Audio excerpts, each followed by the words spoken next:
And welcome to today's live IELTS class.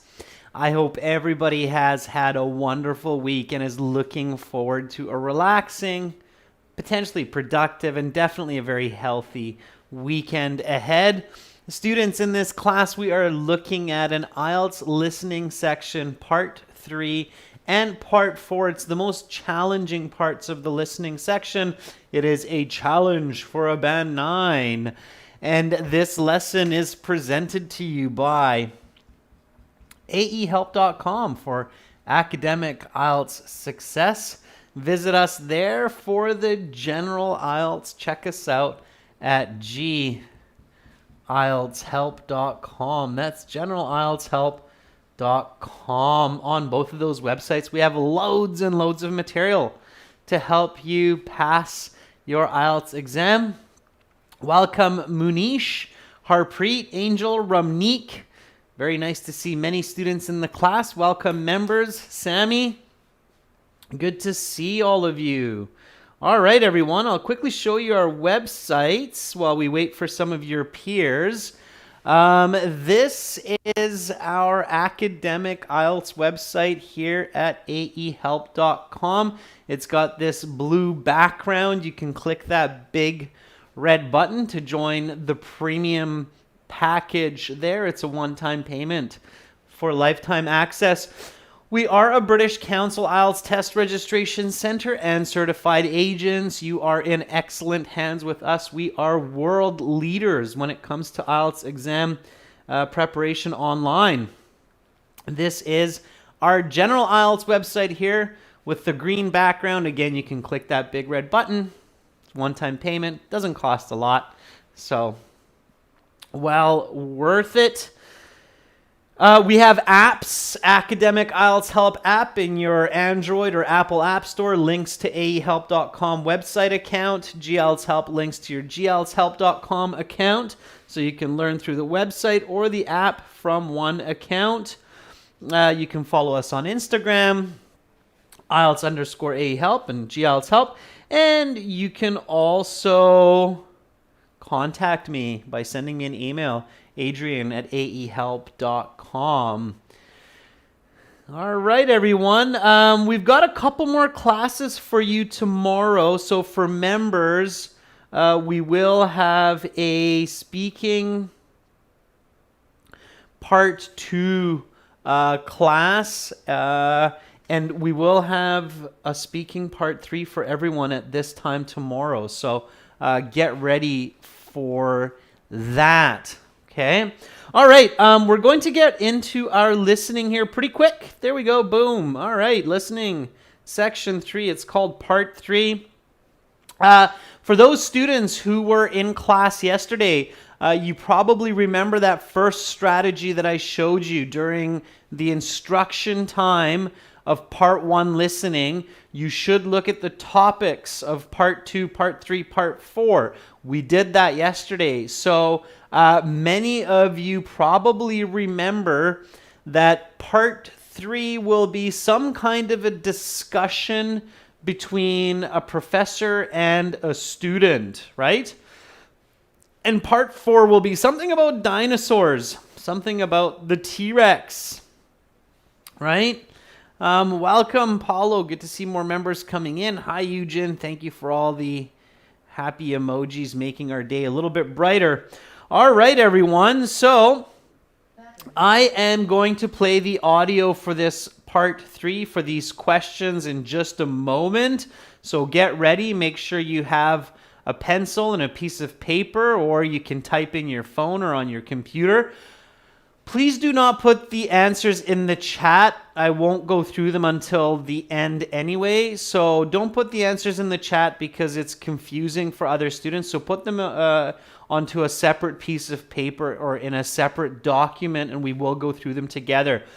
I'm playing the audio through my headset and a really nice Bose speaker, but if it's quiet for you, turn up the volume, use a headset, okay?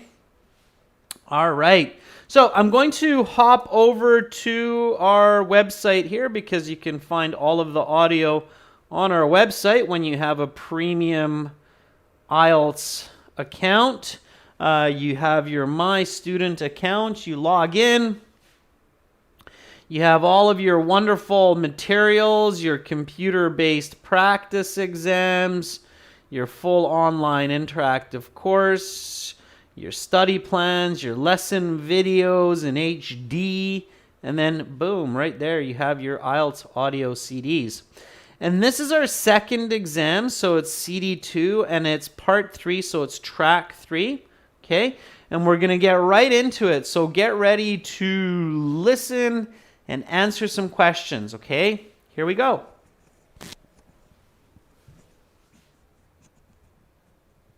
Now turn to section 3. Take some time to look at questions 21 to 26. Listening section 3. You will hear a student and her professor talking about their class.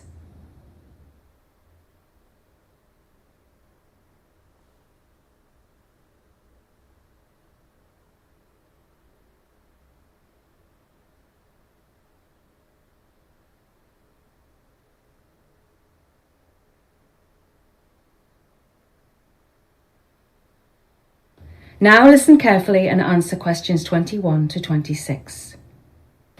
Come in, Laura. Thanks a lot for making the time to see me, Professor Gorman. As I mentioned in my email, I've been very ill this past week, and missing the first week of school is not a good way to start the term. Indeed, it's not a very good start at all, but I think you can overcome it. You had a good grade in my course last term, and I'm sure this absence is just a bump in the road as far as this term goes. Now, what would you like to discuss? Well, I don't even have a syllabus, so maybe you could give me one and then we could go over it in some detail. Yes, that would be sensible. Let me grab your syllabus. Here you go. As you see, the class meets each Monday and Thursday from 10 to 11:30 in room A313 of the Juliet building. Do you know where that is? Yes, the Juliet building is right next to the Student Union building, correct? Yes, that's right. Okay, so next are my office hours. I hold them each Monday and Wednesday from 2:30 to 4 in the afternoon.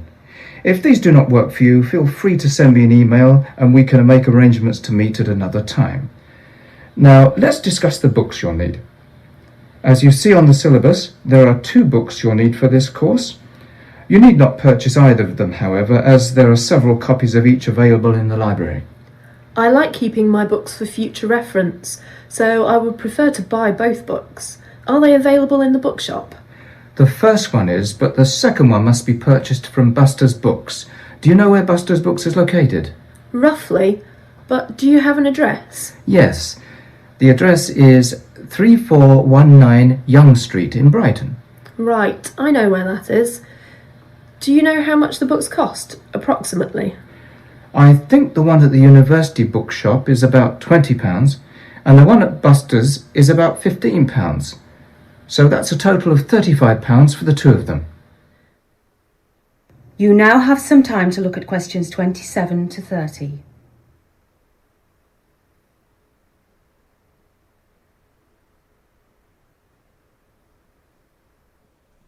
If the board is not clear for you, change your setting in your YouTube account to 720p, okay?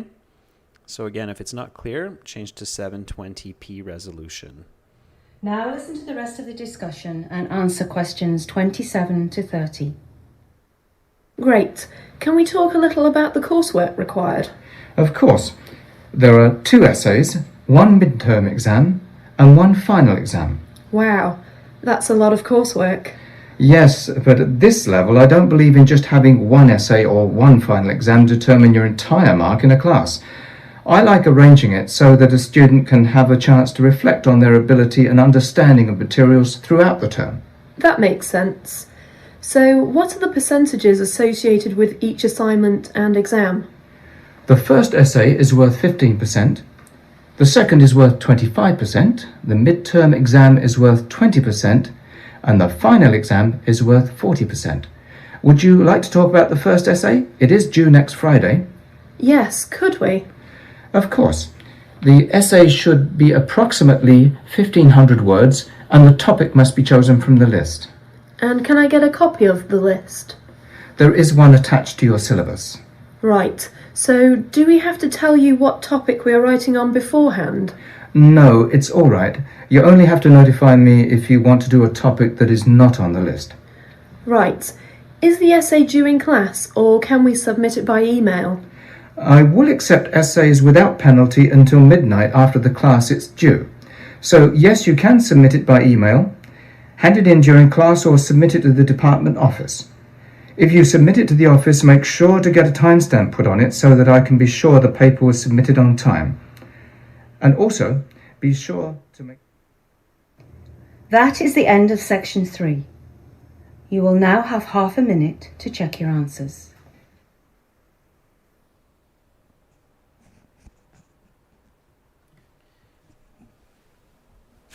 All right, students, and always use that half minute to check your answers. Pay attention to the instruction in each question. Don't make simple mistakes. That's always painful to lose marks on those. Okay, let's go through these together now. So again, students, in the future, do not put your answers in the chat, because if you're putting wrong answers in there, it looks bad and it's confusing. Okay, here we go. So let's do it now. Give me your answers. Okay, so question 21, choose the correct letter A, B, or C. So it's multiple choice. Why does the student go to see the professor? Okay. Now with multiple choice, the strategy is always to listen for the answer. Do not look at the choices hoping that the correct answer will jump out. Instead, think about the question, change it to a statement, and listen for the answer. So is it that she has been in the hospital? Is it that she has been ill, or she registered late? Which one is the correct answer here? The correct answer is that she has been ill. So B is the correct answer. She said, I missed the first couple of weeks because I was sick. So she's missed some of the first classes because she has been sick, right? Okay, so B is the correct answer for that one.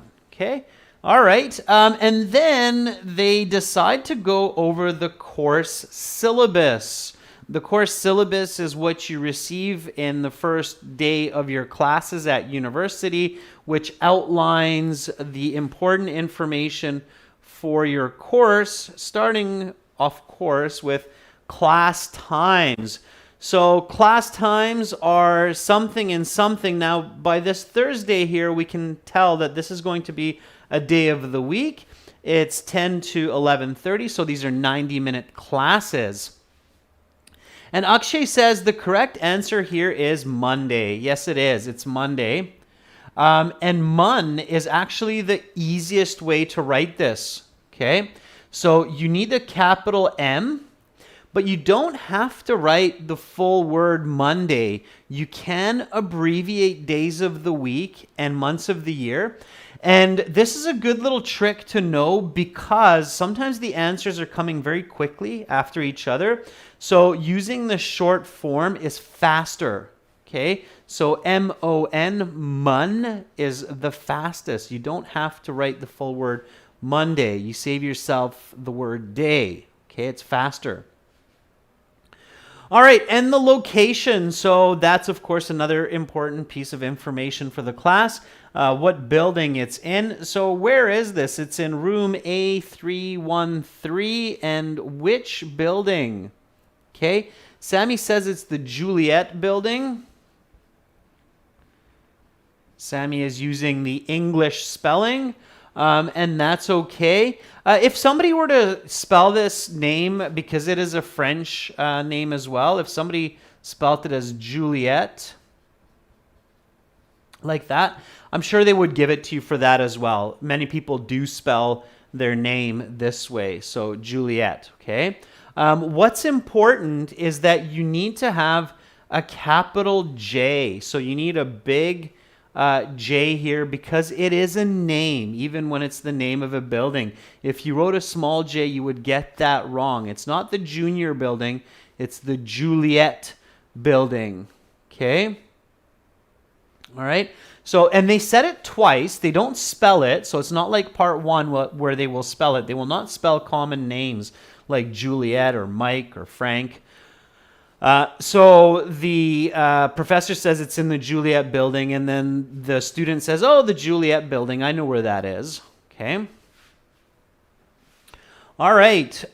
So the next question was dealing with the topic rather than the answer. So for these ones, it was the actual detailed information, and here it's the topic. So we had class times, we had location, and here we have a missing piece, and the missing piece here is office hours. It's not office house. It's office hours. If you wrote it all lowercase, it's okay, but notice how here they're writing these uppercase, like location. So it's a good idea to kind of be concise. In books, you have a capital B here. So I would use capitals, but if you wrote it with lowercase, it is a common noun, office hours. It would be okay. Your spelling has to be correct, and it has to be both words. So office hours. You could abbreviate hours to HRS, office hours. That would be okay as well. Gunjan, if you just write office, that would not be correct because it's unclear. Okay, office what? So office hours, you need both words. There is no score here for just writing office. You would not pick up the mark. Okay. Pawan, you can write all the words in capitals, but remember it's slower and it's easier to make spelling mistakes. So I recommend only doing that in the paper-based exam when you're transferring answers to your answer sheet. Okay. All right. So the required books, and they talk a lot about this. So the required books, book 1, it's available at the bookshop. How much does it cost? So what's the cost here? Yeah, the cost is £20, and you only need the number 20 because they have the symbol for pounds. And from our experience, IELTS will actually take away a mark, which is kind of strange, but it's true, if you double up on words. So since they give you the symbol pounds like this, and always use the symbol instead of the word, because they give you the symbol pounds, okay, you do not need to include that in your answer. So here you just simply put 20, okay? Nishanti, if you write your entire writing task in capitals, you will lose some marks. Don't do that, okay? Yeah, absolutely. All right. Good question. Yeah, in reading and writing, you can write all capitals, but definitely not in the writing section. Sorry, listening and reading, but not in the writing. Okay, book 2. Book 2 is available at some kind of a bookshop, and you can tell it's got to be capital because the B here is capital as well. So where is this book 2 available? Yeah, Buster's Books. Very good. And it's Buster's Books. Yeah, I mean, technically you would want that apostrophe to show that it's possessive. So it's the books that belong to Buster. So it's Buster's Books. But it could possibly be a plural. I don't think IELTS will take marks if you wrote it like this or like this. This is the safest way to show the possessive, Buster's Books.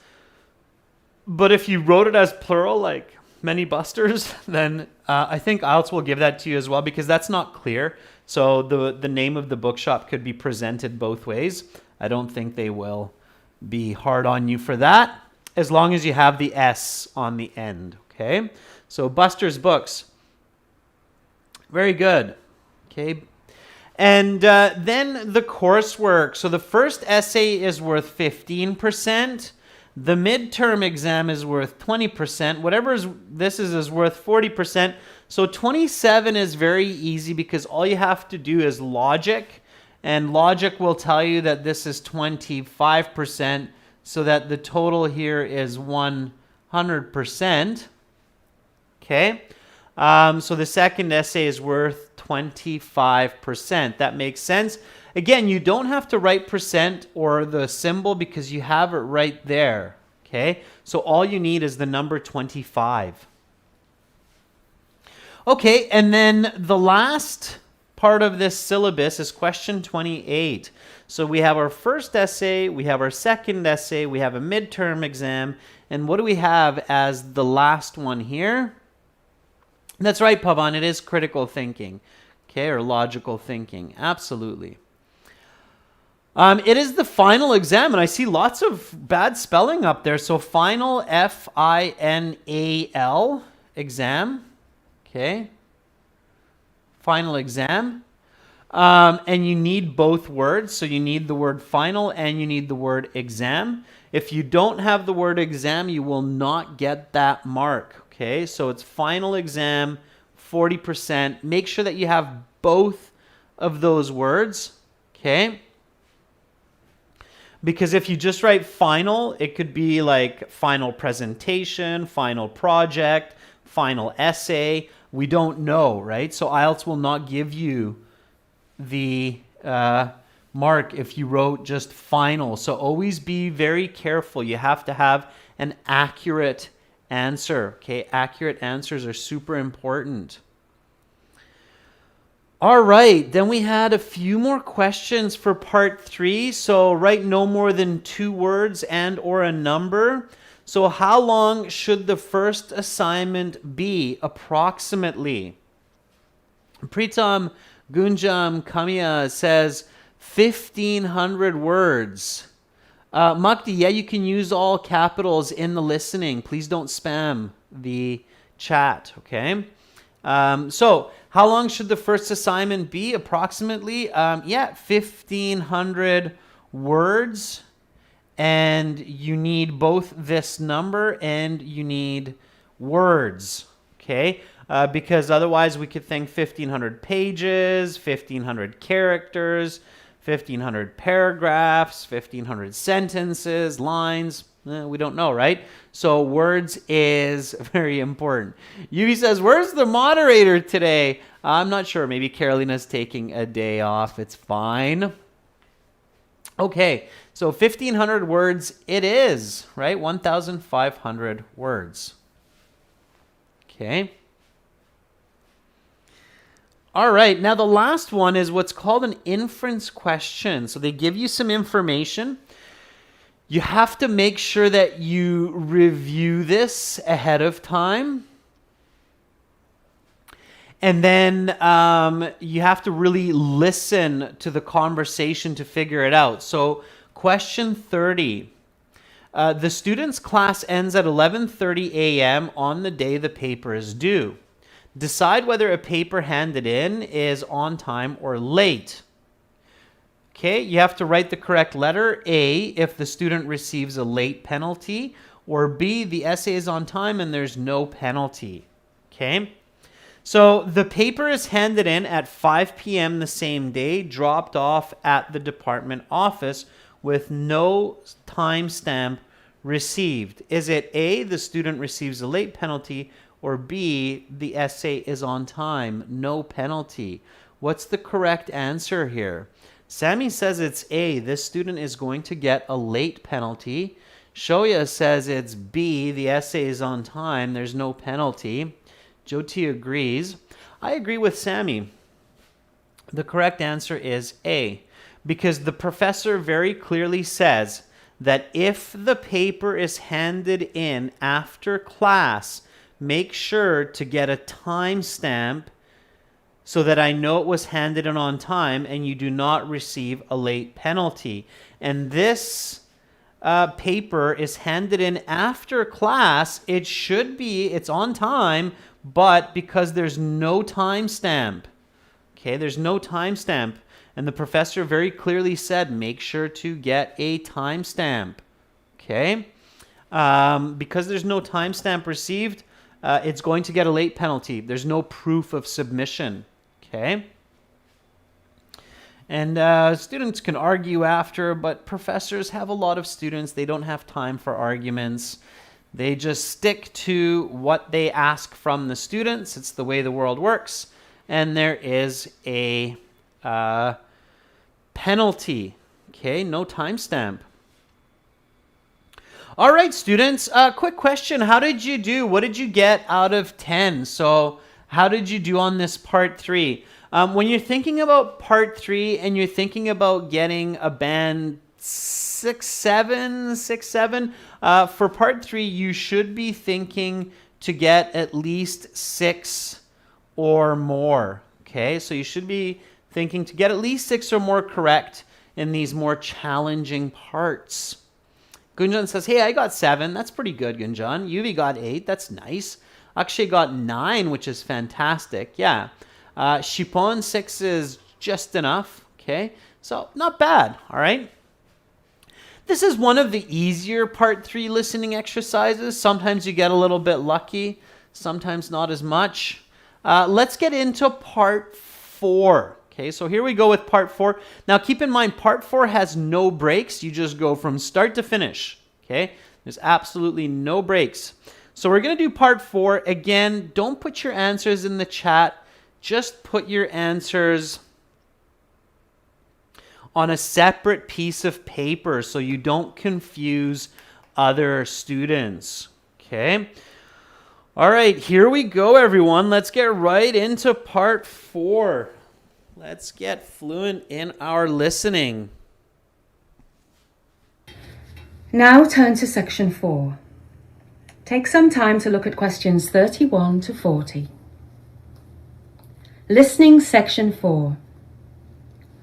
You will hear a lecture about the dinosaur Tyrannosaurus rex.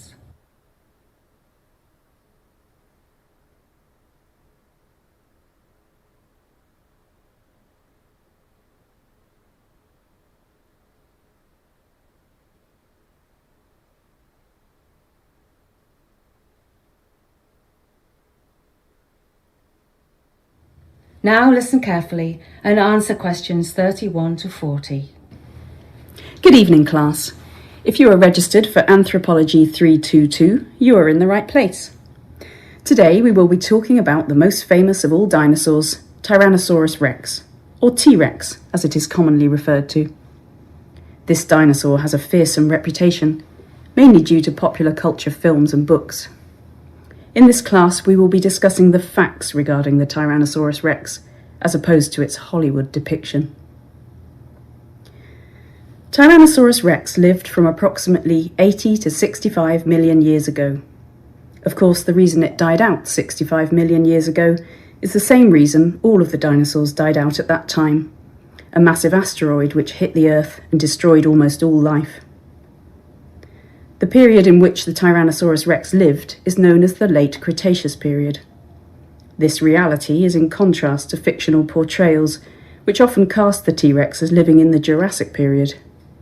In fact, T-Rex did not come to be until 65 million years after the end of the Jurassic period. Tyrannosaurus rex was a meat-eater, but it is not entirely clear whether it killed its own prey or if it merely scavenged the prey of other dinosaurs. In our minds, we imagine T-Rex fighting to the death with other dinosaurs, but it is not known for sure whether this is the truth. Tyrannosaurus rex was a large dinosaur, not nearly the largest, mind you, but still large by any standards of modern-day wildlife. The dinosaur's length was approximately 12 meters, its height could reach 6 meters, and it weighed anywhere between 5 and 7 tons. That weight is the equivalent of about 80 average-sized human beings. If humans had been around back then, we would have been the perfect size for an afternoon snack. The location of T-Rex fossils discovered is very interesting. They have been found in western North America, as far south as Texas and as far north as Alberta, and they have also been found in eastern Asia, mainly in Mongolia. How is this possible? How can fossils be found in such different regions of the world? The answer is what geologists call continental drift. The continents have not always been in the same location. They have shifted, and around the time of T-Rex, Western North America and Eastern Asia were connected. This explains perfectly the discovery of the fossils in the different locations. One of the more well-known interesting facts about Tyrannosaurus rex is that it had extremely short arms. They measured only about 1 meter long, which is very short when you consider the size of the dinosaur. To put such small arms in perspective, it would be as if humans had arms that measured only 10 centimeters. What use would they be? Well, that is one of the questions that has led scientists to believe that T-Rex was a scavenger and not a predator.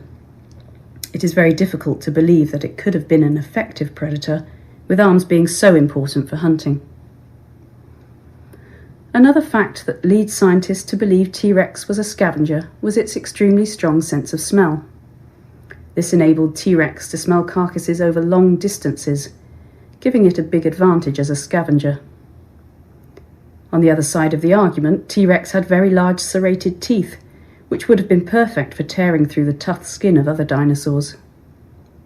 If T-Rex was a pure scavenger, it may not have required such teeth.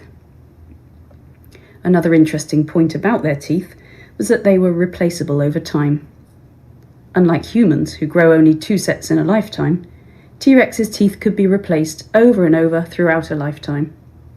Again, this is evidence that they were, at least in part, likely predatory. That is the end of section 4. You will now have half a minute to check your answers.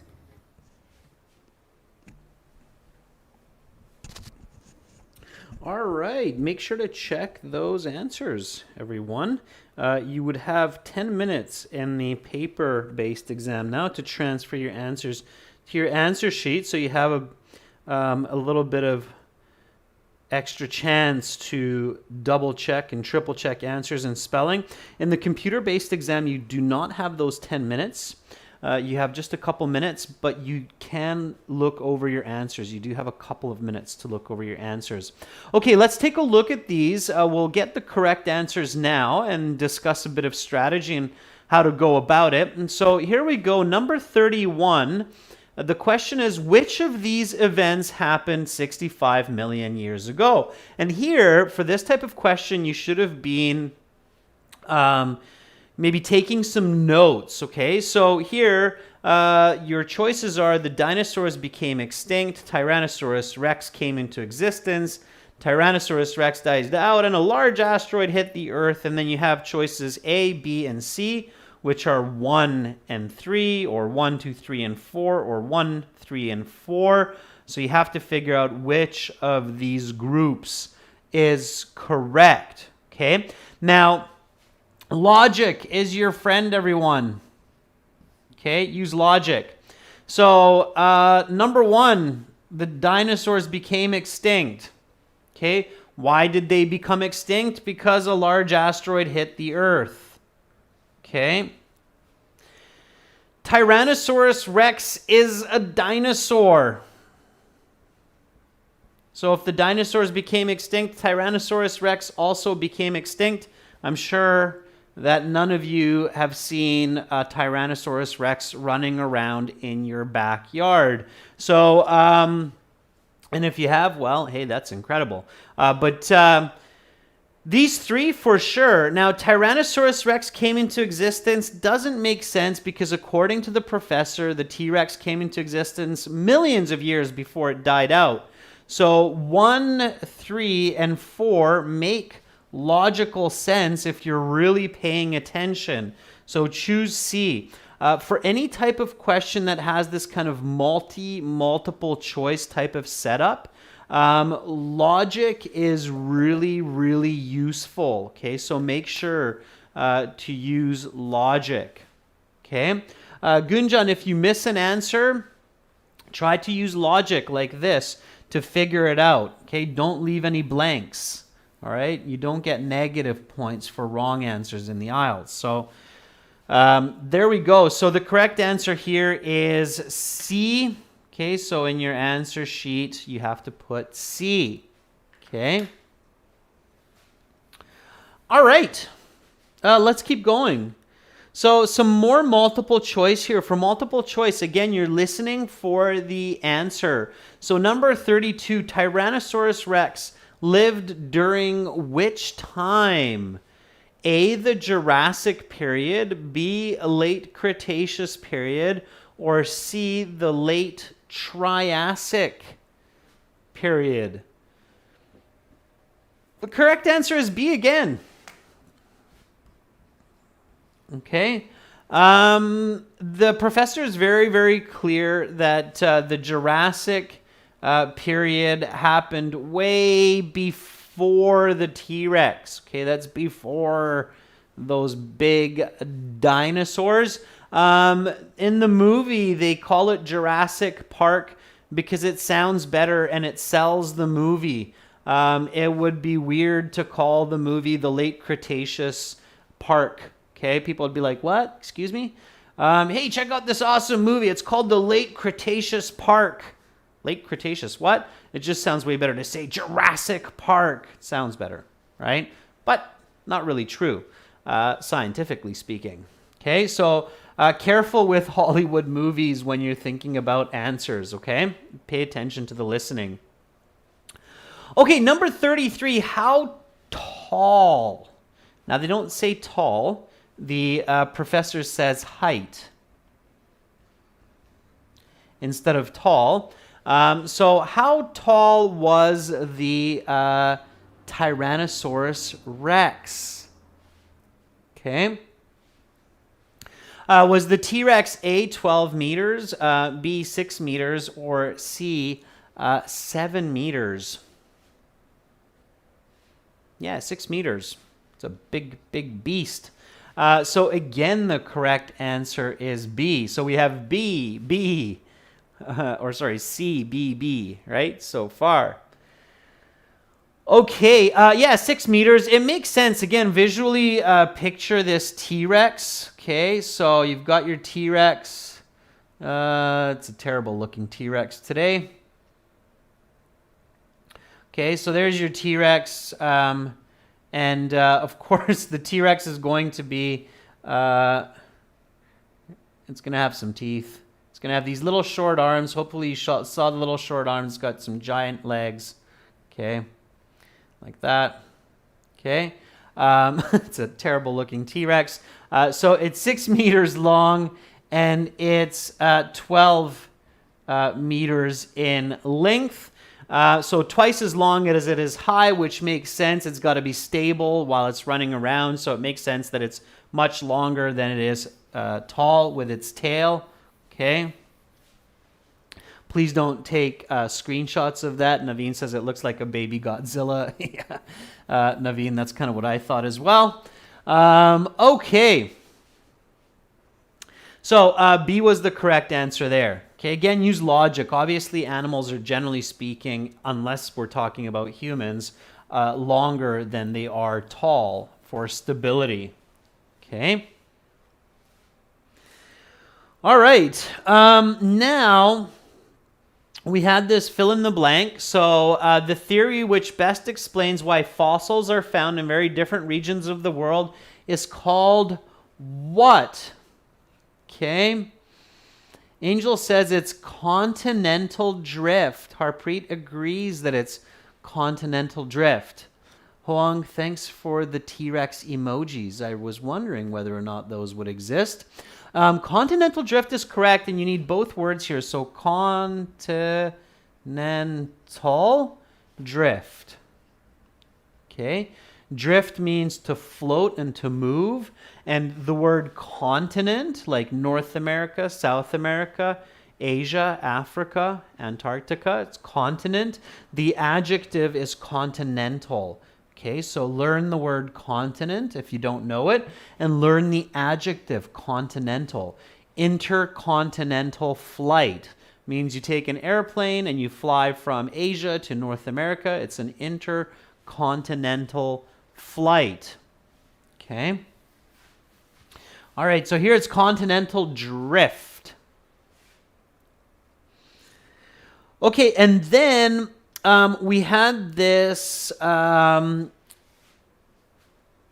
form completion, or this table completion. And the question says, right, no more than 2 words for each answer. But really, it's just 1 word because it says Tyrannosaurus Rex, predator or scavenger, okay? And it had extremely something arms. Arms are important for hunting, so the conclusion is that it's either a scavenger or a predator. So really pay attention to the headings: evidence, implication, conclusion. So the evidence is extremely short, UV, poo, quiller. Yes, very good. And it's a common noun, so you can just write small letters. It had extremely short arms, little 10 centimeter for humans arms, right? Arms are important for hunting. So if it has extremely short arms, is it a scavenger? Is it a predator? A predator is a hunter.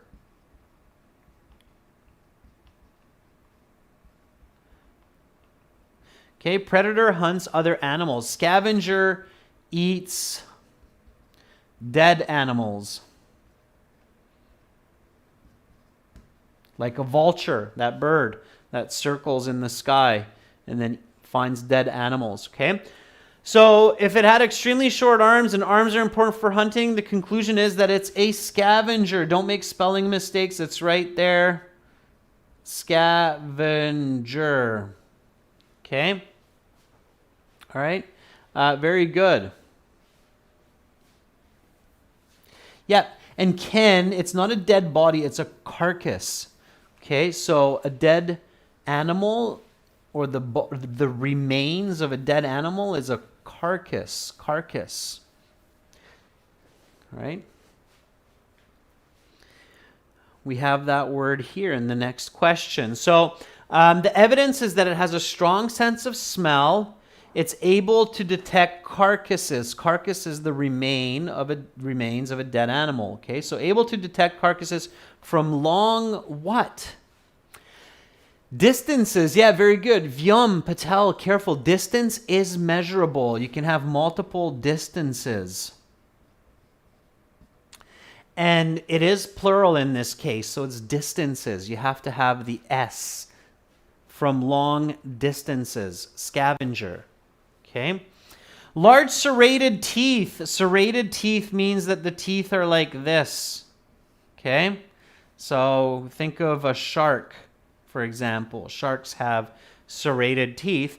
Serrated teeth are able to tear through. We also say serrated knife. Like a bread knife often will be a serrated knife. So a knife that has, it's terrible. That's like that. Okay, it's a serrated knife. Serrated knife, serrated teeth. Able to tear through tough skin. Very good. Skin. Yeah. Okay, and if it has these large serrated teeth that are able to tear through tough skin, the T-Rex might have been what? Maybe not a scavenger, but instead of a scavenger, it might have been 39. These ones, like 36, 39, as long as you see the question clearly, it will be easy, especially because the words are even given there. So it's a predator, yeah. Very good. Okay, and its teeth weren't just serrated. There was something else that was interesting about their teeth, and that's the answer to number 40. So number 40, something about their teeth. Did not have to be careful with their teeth, and they were predators. What kind of teeth did they have? Sammy says they were replaceable. Yeah, exactly. Replaceable. Okay, they can be replaced. So breaks a tooth, no problem. Grows another one. Okay, I wish we were able to do that as humans. Dentists would be out of work, but yeah, replaceable teeth. Replaceable teeth. I've heard of humans now that are being born with 3 sets of teeth. It's kind of an interesting phenomenon. We have 2 sets of teeth in our lifetimes, but some people have 3, is what I've heard. Okay, cool. So we're done part 4. Now, here's my question to you. How did you do? And I'm sure there are some students who were here yesterday for part 1 and part 2 as well. So how did you do? What was your raw score out of 40? This is your raw score. Okay, so for parts 1, 2, 3, and 4, what was your raw score? How did you do overall? Sammy says, I got 35, which is great. Students, if you want to check how you did, we have a calculator for you on our website where you can convert your scores. So check it out. It's at the bottom. Okay. So at the bottom here, you have a link. It's called a score calculator. And then here you can type in, like Sammy said, 35. So you can type in 35, and that will say that, hey, Sammy got a band 8. Okay. Shadow Dark Pro says 36. That is still a band 8. Angel 37 would also be. Pooh said, I got 29. Pooh 29 is a 6.5. Okay.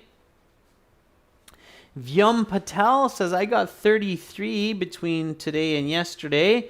33 is a band 7.5, okay? So check out that score calculator. Use it along with all of the other fantastic tools on the website. Hemant, good luck on your exam. The key to not being nervous is get a good night's rest, have a good breakfast, and remember, you can't learn English in 24 hours, so you know all the English right now that you can possibly have for the test. So don't worry about it. Just do your best. Remember, the sun will shine tomorrow, because if it doesn't, IELTS is the least of your worries. All right.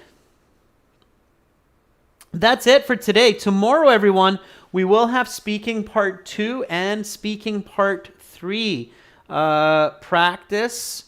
And for those of you doing your exams this weekend, the best of luck. Again, check out aehelp.com for academic IELTS and gieltshelp.com for general IELTS. There are lots of great tips, strategies, 100 hours of video lessons, an interactive course, connected apps for your phone, mobile, lots and lots there. That's it for today. Good luck, Gunjam, on your exam tomorrow. Good luck to everybody who's doing their tests again. Have a lovely evening. Remember to get some rest. Okay, getting some rest is important as well for your test day. Much love to all of you wherever you are in the world. Remember, you're beautiful, brilliant people. Don't let anyone tell you otherwise. I'm Adrian. I'm signing out from Victoria. Bye.